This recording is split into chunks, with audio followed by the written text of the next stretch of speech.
इस खबर के प्रायोजक बाय वागजी मसाले, हर चुटकी में जायका। वागजी प्रीमिक्स स्पाइसेस।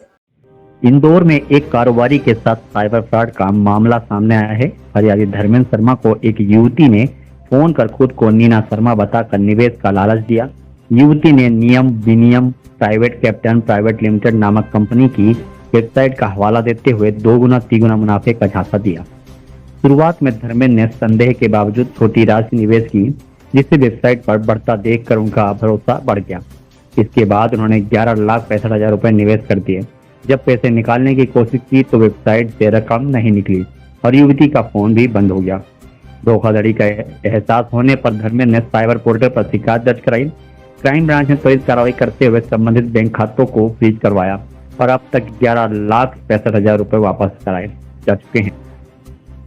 शेष रकम की वसूली के प्रयास जारी हैं। Additional DCP crime branch Rajesh Dandotiya ने बताया कि ऑनलाइन निवेश के नाम पर होने वाले फ्रॉड से बचने के लिए लोगों को सतर्क रहना चाहिए। लुभावने ऑफर या अनजान वेबसाइट पर भरोसा न करें। यह निवेश से पहले अधिकृत पोर्टल की पूरी जांच कर लें।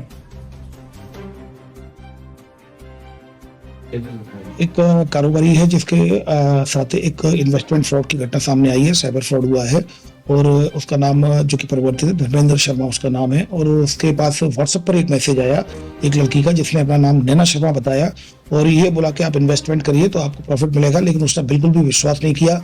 तब जाकर उसने वेरेनियम कैपिटल प्राइवेट लिमिटेड के कंपनी का नाम बताया और आप अगर पैसा लगाएंगे तो आपको प्रॉफिट मिलेगा। आपको खुद को ही जो वेबसाइट पर जाना होगा और वेबसाइट पर आपको खुद को ही पैसा लगाना है, हमारा कोई रोल नहीं रहेगा। और आप जब पैसा निकालेंगे तो आपको पैसा बढ़ता हुआ भी दिखाई देगा और निकलेगा भी। तो इस बात से वो कन्विंस नहीं हुआ, लेकिन फिर भी चूंकि बार बार उसे प्रेशराइज करने पर आवेदक के द्वारा उस पर वेबसाइट पर कुछ पैसा लगाया गया और उसके बाद उसने देखा वो पैसा बढ़ रहा है। उसने वो पैसा निकाला तो निकल भी गया। तो धीरे धीरे उसको विश्वास हो गया कि इसमें पैसा बढ़ता है और उससे वो इन्वेस्टमेंट करता रहा, लगातार इन्वेस्टमेंट करता रहा।